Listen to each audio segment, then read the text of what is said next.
Hello and welcome. You're watching India Fights back with me, Rajat Kain. Well, in this episode of the show, we will take up Delta variant, which has been classified as a cause of concern in India and in many other countries. How the variant has responded to vaccination in various stages, what has been response of the treatment, and what, of course, has been response of the immunization. A recent studies by Indian Council of Medical Research or ICMR has revealed that breakthrough cases and the COVID-19 recovered individuals who have received either one or both the doses of vaccine have higher protection against Delta variant. To discuss further on this issue, we join with a panel of two guests. We are with Dr. Raman Gangakhedkar. Many thanks for joining us, Dr. Gangakhedkar, member National Task Force for COVID-19, and of course, Dr. C.G. Pant, National Chair, ICMR, and Dr. Ram Vishwakarma, he is Advisor, CSIR from New Delhi. Many thanks, Dr. Vishwakarma, for being part of the show. Let me start with you, Dr. Gangakhedkar, sir. To put things in perspective for the viewers, could you once again elaborate on the issue of Delta variant vis-a-vis several studies that has been conducted on the efficacy of vaccine vis-a-vis this variant? So. Like we keep on telling, this is one kind of a virus which is going to keep on mutating. Now, all the mutations that occur need not be beneficial to the virus most often. However, every 15 days, the virus tends to accumulate one mutation, which could perhaps be beneficial for the virus. Now, when we say beneficial to the virus, it essentially means that either the virus is able to spread rapidly if the virus has that particular mutation, or perhaps it will also mean that it may reduce the severity of the disease so that the survival of the virus can be better, given the fact that virus wants to ensure that it would have a symbiotic relationship and survive with the human beings. Now, what happened was, we found in last about one year or so that new and newer mutants were developing in areas where the infection was little more severe, whether it was England, whether it was South Africa, whether it was Brazil, whether it was America. And then in the end, we started hearing about a variant which is called as Delta variant, and that was first detected in India, and then we reported the same. Now, the scares were essentially the same. It had two important mutations. One of the mutation was little more tricky. One mutation actually was known to be associated with rapid spread of this infection. There was another mutation which is called as P681R. Now, this particular mutation was known to be leading to syncytia formation. So the virus could actually move from one cell to another. And since it is not appearing in the bloodstream, there is a fear that it will reduce the efficacy of monoclonal antibodies that we would have liked to use against this particular variant. Now, one fear that we always have, whenever new mutants come, the body's ability to fight with infection could be challenged, even if either you are infected from the virus earlier or if you are vaccinated, because the virus is able to develop what we call as escape mutants, which can ensure that it can spread rapidly and infect the individual even if the person has vaccine-induced or natural infection-induced immunity. But this particular paper is a landmark paper because it has removed those anxieties which were prevalent, that even if there is Delta variant, if you take the vaccine, you are likely to be protected from getting this Delta variant infection. And that's something which is a very important message for us. And it's not only for 2 dosages, it is also for one dose. Even if somebody has taken one dose, it makes a lot of difference. And this will have implications on rapid rollout that we want to plan. If we do a rapid rollout, and even if people have received one single dose, perhaps we will be able to reduce the ability of this virus to spread across in the country as rapidly as we had seen in second wave, and we may be in a better position to prevent occurrence of third wave. Right, right. Many thanks, Dr. Gangakhedkar, for your opening remarks. Certainly, it's really important. In the nutshell, here is that vaccination is important. So, whosoever is having even a slightest bit of vaccination hesitancy should at least shelve it and get yourself inoculated if you're eligible under the guidelines and the procedure of the Government of India rule. Dr. Vishwakarma, many thanks to be a part of the show. Sir, as we are emphasizing on the immune response of vaccination and of course how it has reacted on the Delta variant. Now, initially when we had, there was a transition from a variant of interest to variant of concern. For the benefit of viewers, what are the variants that we classify as variants of concern? Yeah, so continuing with what Dr. Gangakhedkar said, the variant of concern basically when we have definitive clinical evidence that, like for example, this virus so far, to my knowledge, has gone through almost 15,000 mutations. So it's a lot of mutations are happening all the time. But out of these mutations, when a mutation acquire a property or increase transmissibility, severity, and contagiousness, for example, R value, and all that factor when they, WHO then decide and countries specific decide that now it has become variant of concern, particularly based on the clinical data that comes. Not simple because you have just reported a mutation, which is a normal process in genome sequencing we are finding. Right. So I think this Delta variant has almost 40 to 60% more transmissibility, which is what I think people are now flagging. Almost 90 countries have reported this variant. And like scientific prudence sort of tell us that we should be always on our guard. So vaccination is absolutely necessary. Along with vaccination, I must add that the method, for example, masking, social distancing, that must also be equally emphasized. Just because you are vaccinated doesn't mean that you will not get infection. You may get infection, but vaccine will prevent you from furthering to severity, disease, and protecting you from the death. So I think these are the very critical times for us, and we have to be focusing on both aspects simultaneously. And this variant, which is now, there are data that is coming out, which is very good data on the RNA-based vaccine, this AstraZeneca serum vaccine, and these at least 3 papers have come out in last, I think, 7-8 days, which are clearly telling that we are not really losing efficacy of vaccine to. There is some drop, but the drop is not really significant enough to be concerned about that these vaccines may lose the efficacy. Right.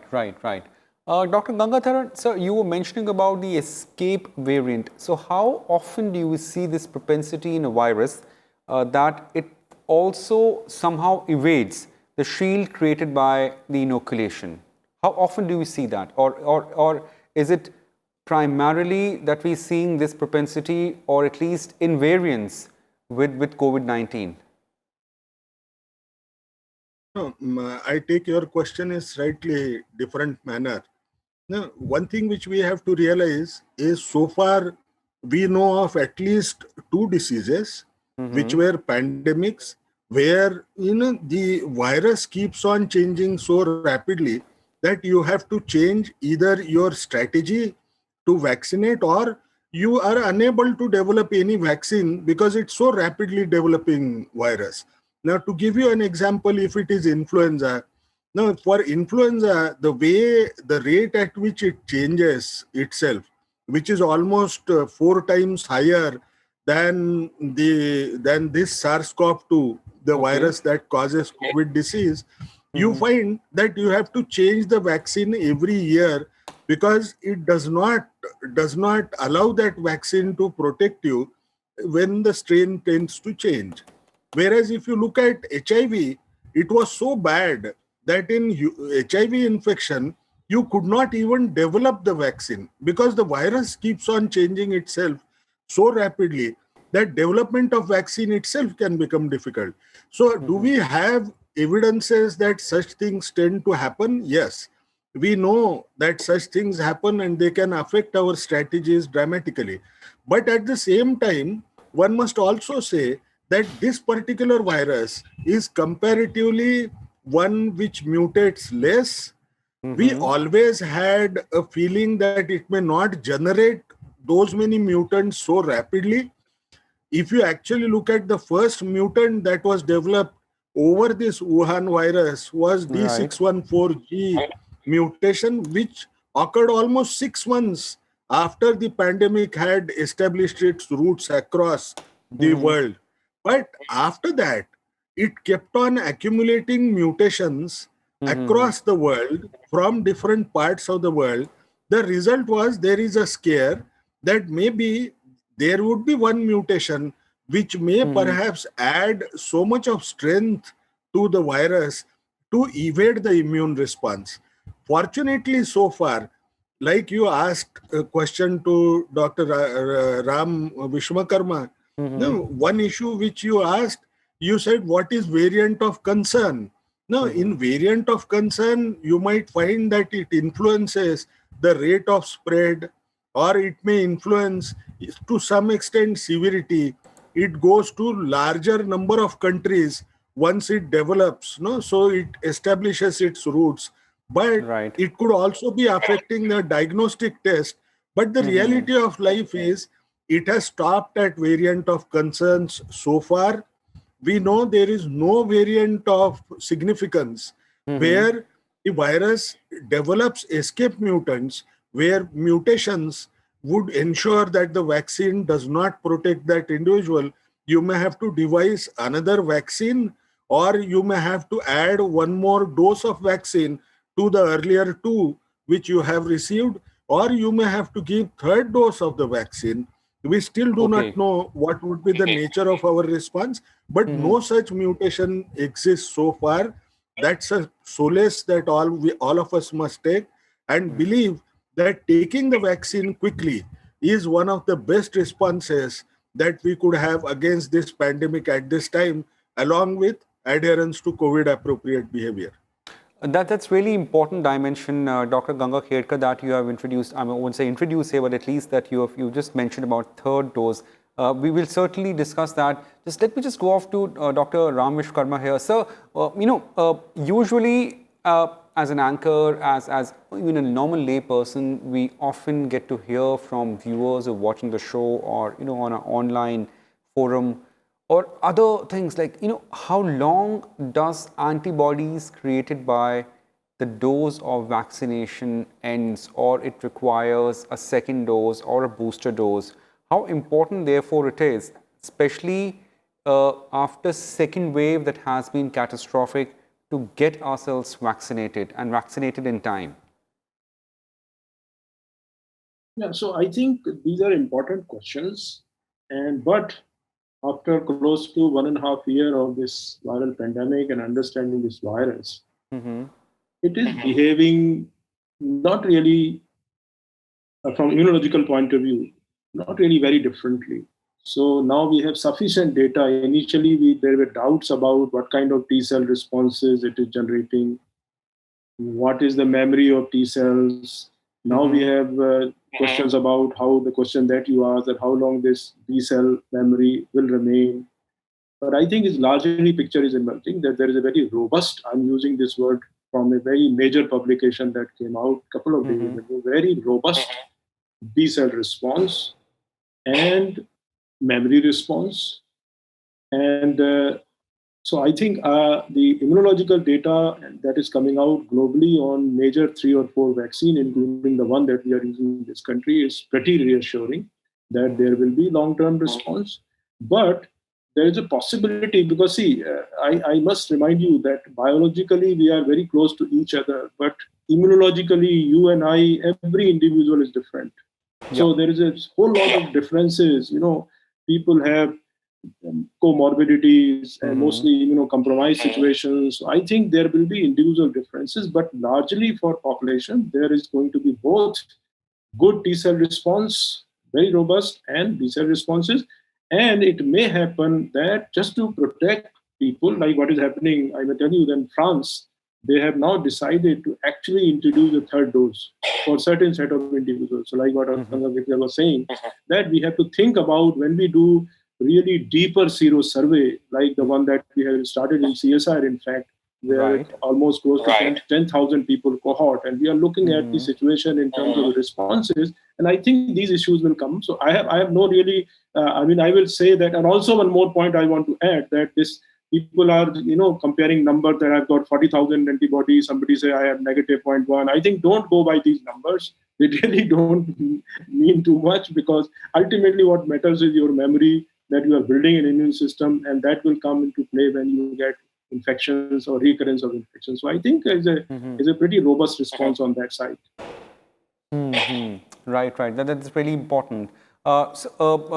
Vishwakarma, so as when you talk about the memory, so is it the memory of the immune system or the memory per se that becomes a factor in carrying on, or at least building upon the immunity that we have got post vaccination?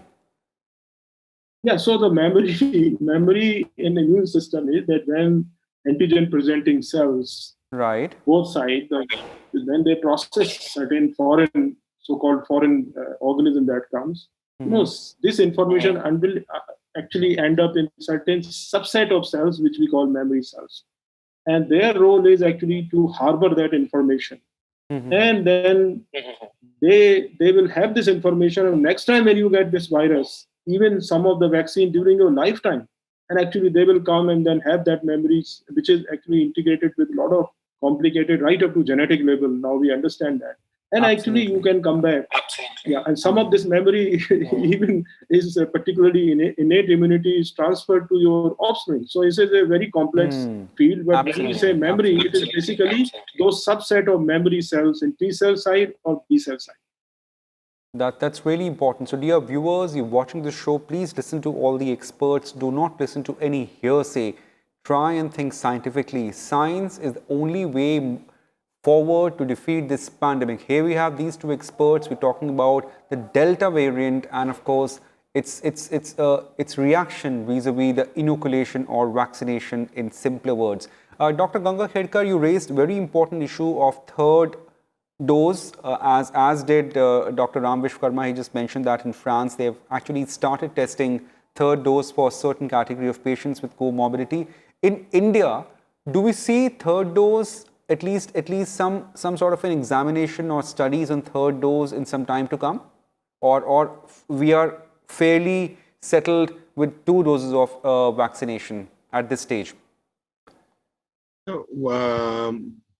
Covaxin is conducting one trial where they are looking at giving a booster dose after 6 months. Will that be referred to as third dose? Classically, as a third dose, I would perhaps worry the way you are asking. When you want to give third dose, there could be 2 purposes.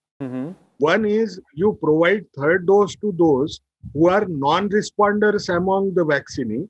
The second issue could be a third dose could also be provided to a person who may have been protected earlier by a vaccine which has lost its efficacy to protect against the new variant that is emerging at this point in time. So there are clear 2 purposes that come. Now, currently, as I said earlier, there is no such known variant which requires a new vaccine or a vaccine which is developed on a newer variant to ensure that this variant does not spread across and affect almost everybody, whether somebody is naturally infected, whether somebody has vaccine-induced immune response. So that kind of situation has still not come. People are keeping vigilance over the same. What people are currently worried about is if you actually look at the fact that all these vaccine trials that took place, they had close to about 12 to 15% of the clinical trial participants who were older, whose age was beyond 65 years of age. Now, essentially, if you look at even chronic morbidity patients' data among these people, that's also pretty small, excepting for Sputnik vaccine, which is apparently having 40% of the people who had diabetes or hypertension or chronic kidney disease or malignancy, some such kind of a chronic morbidity, they had 40%. But you will find that either the proportions of those who had, let's say, diabetes is perhaps not very well known among rest of the vaccines which are currently approved, or perhaps they were not part of such studies. We can't make a profound statement excepting for Sputnik vaccine. Now, what does it mean? See, if I have a chronic morbidity, it is likely that my non-response to vaccine may actually be as a non-responder. I don't produce the antibodies the way T cell sensitization is being talked of. Perhaps I would have a poor T cell sensitization response as well. It is very well known that as we grow older, our non-responders, they tend to keep on increasing as proportion. Now, Okay. the reason is our body has immunosenescence.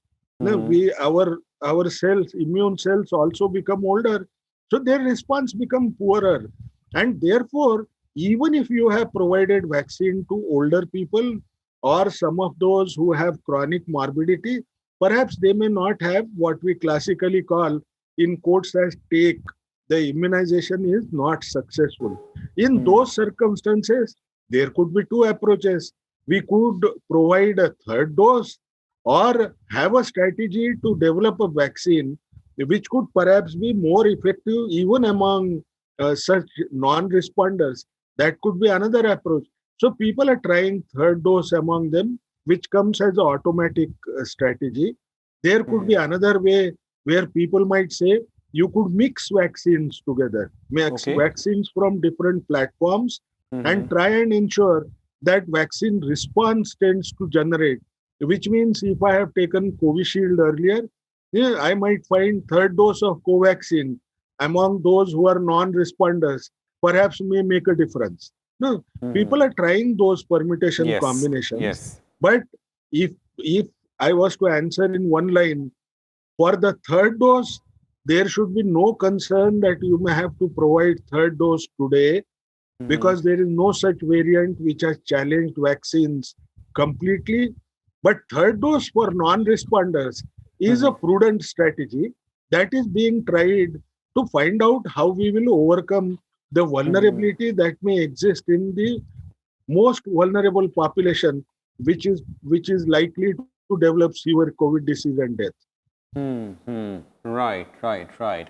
Dr. Ram Vishwakarma, as we just discussed about the time and memory of the immunization and the immune response vis-a-vis a variant.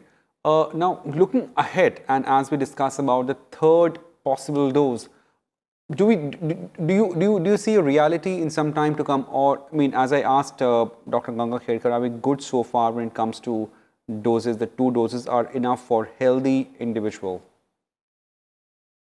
Yeah, so I think that is a distinct possibility because you see a very heterogeneous population, age-wise, comorbidities-wise, also immune status-wise. For example, there's a large number of people who are sort of, compromised for positive reason and negative reason. The transplant patients, right? Now it's very clear-cut guideline in America that now they are going ahead with the third dose for the people who are transplant patients because they are anyway on the immunosuppressive drug and their responses are lower. So I think Right. that category, or people who have autoimmune diseases and other kind of situations. So I think this is a very clear, distinct possibility, and that will be taken based on the clinical trial. Large number of clinical trials worldwide happening to address because of the sudden outburst of the pandemic, most of the trial were done on so-called healthy, normal people. The specific set of populations were not exposed like pediatric, pregnant women, immunocompromised people. Now those slowly, those trial results are coming, they're being published. And I think I clearly see this happening. And also mixing the vaccine also depends because of the kind of antigen that you are using. For mRNA vaccine, you have very clear a protein that is being used as an antigen. You have antibodies against like protein.